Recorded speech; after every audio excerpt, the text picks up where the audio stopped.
All right, so I want to get at Minnesota's inherent racism before we get into the extra 500K that was given to the Minneapolis Police Department, before we get into city council, before we get into the mayor, the square, black liberation, all these things.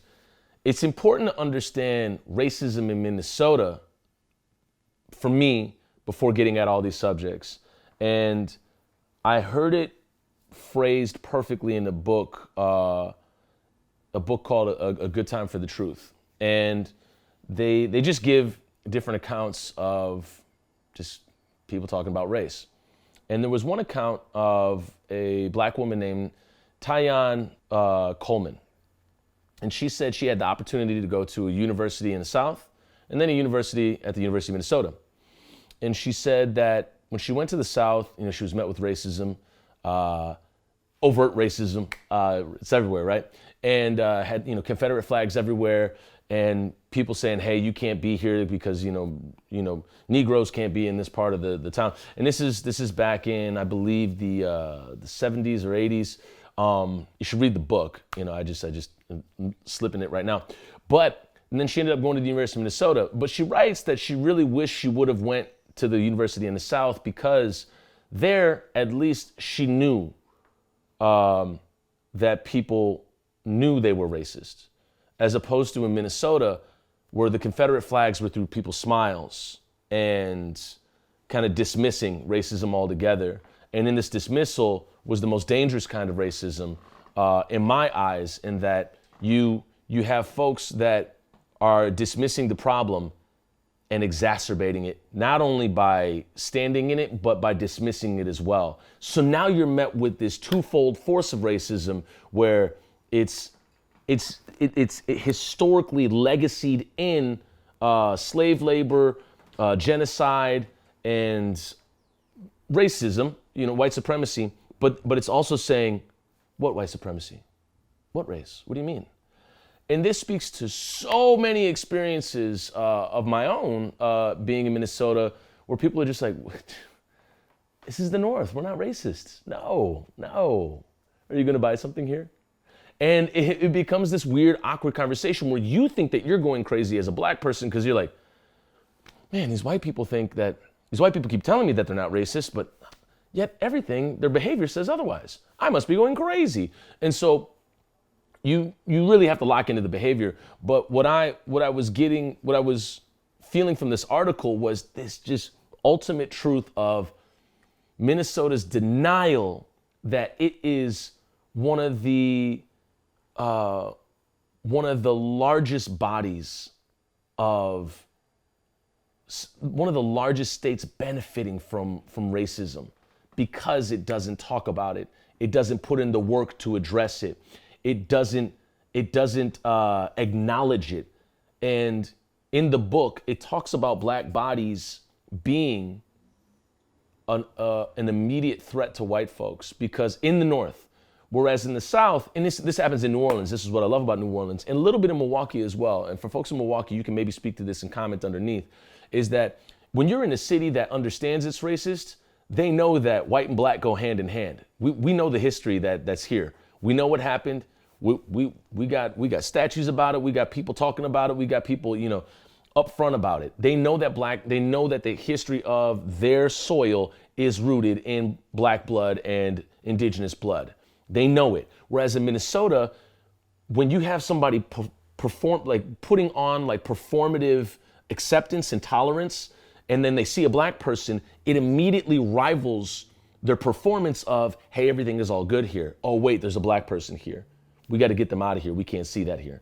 Because it reminds us of what? White supremacy, legacy of slavery, genocide, all these things. And when you live in a state, this is how far Minnesota will go to deny its own racism. The Walker Arts Center it has the sculpture garden, and as kids, you go to the sculpture garden and be like, oh, we're going to run around the sculpture garden. I cannot imagine being a kid growing up, and I believe it was 2016 or 2017, the Walker's the sculpture garden put up a facsimile of the gallows that were used to hang It was the largest mass execution on U.S. soil. And they were the gallows that were used to hang, I believe it was over 40 indigenous folks. And I always get corrected on it because there's 2 or 3 more that were added to it. And they thought it was okay to do that. They thought it was okay and cool to put up a facsimile of gallows that were used to execute 40 plus indigenous people. And that type of ignorance, at that point, it can't be misinformed. That's willful ignorance. They actually think that white folks have that power to actually put up a facsimile of gallows that represent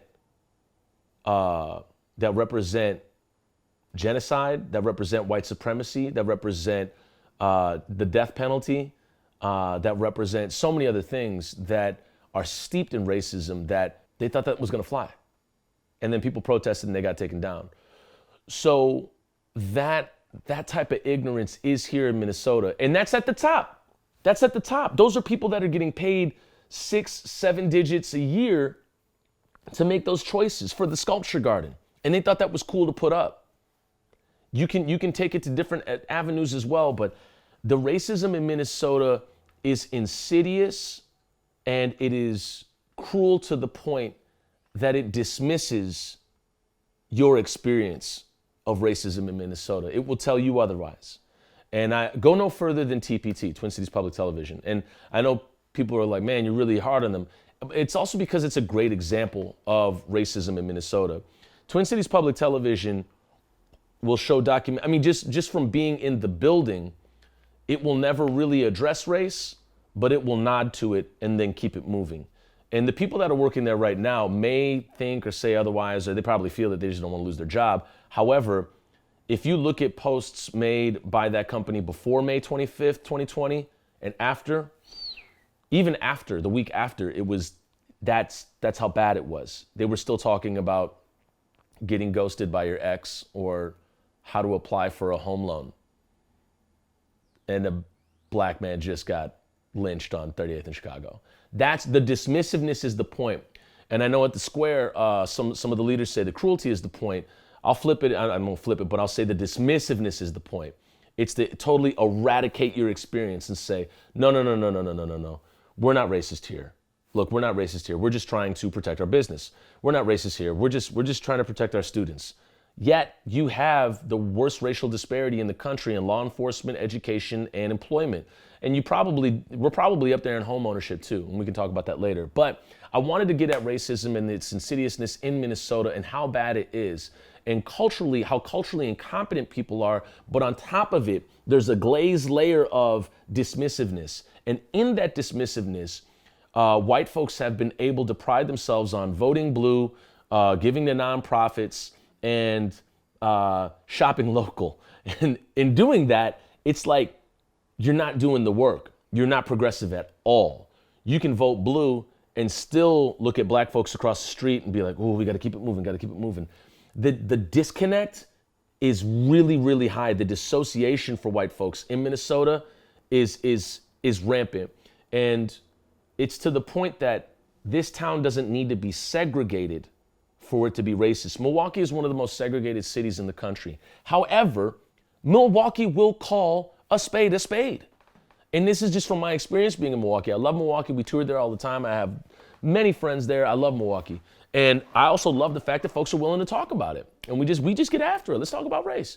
Whereas in Minnesota, I wasn't even able to talk about race on a panel held by PBS for a documentary called College Behind Bars, where 99% of the film was showing black dudes and black women behind bars and white folks that were teaching them, although the teachers were like 70-30 white, and nearly all of the staff members were white in the correctional facilities. And I said, hey, don't you feel like race is a part of this film? And they were like, what? That type of dismissiveness or that reaction from white folks, that is where the problem lies in Minnesota. And go no further than white fragility, go no further than white discomfort, and just the core of white supremacy in Minnesota. That is the issue with our state. Going forward is the discussion. It's having the conversation. It's doing the work. It's getting out in the communities and actually, speaking to your neighbors about the racial disparity. And I know this one's going a little long-winded, but it has to. And also go no further than early 1970s when Frank Wilderson was one of the first black people to move into the Kenwood neighborhood, and he was met with 500 written letters, I believe, from white community members for him to leave. That's the 70s. That ain't that long ago. That's not that long ago. That is in Kenwood. That's not far from here. So the whole point being is you're living in a state that's its roots, and it ain't that long ago that happened. And even in, oh dear Lord, we'll get into theater in a little bit. I'm gonna explain that in a second. But I can only touch on so much. But it's pervasive to everything. So really dig into that and figure out what the work is going forward, because I think it's going to be a lot of forums. I think it's going to be a lot of communities that look like the square, where people are having community meetings. I think it's going to be, I think it's definitely going to be black-owned businesses. I think it's definitely going to have to be that, and it's also going to have to be the eradication of the CDD with Minneapolis Public Schools. You're going to have to get that thing the hell out of here.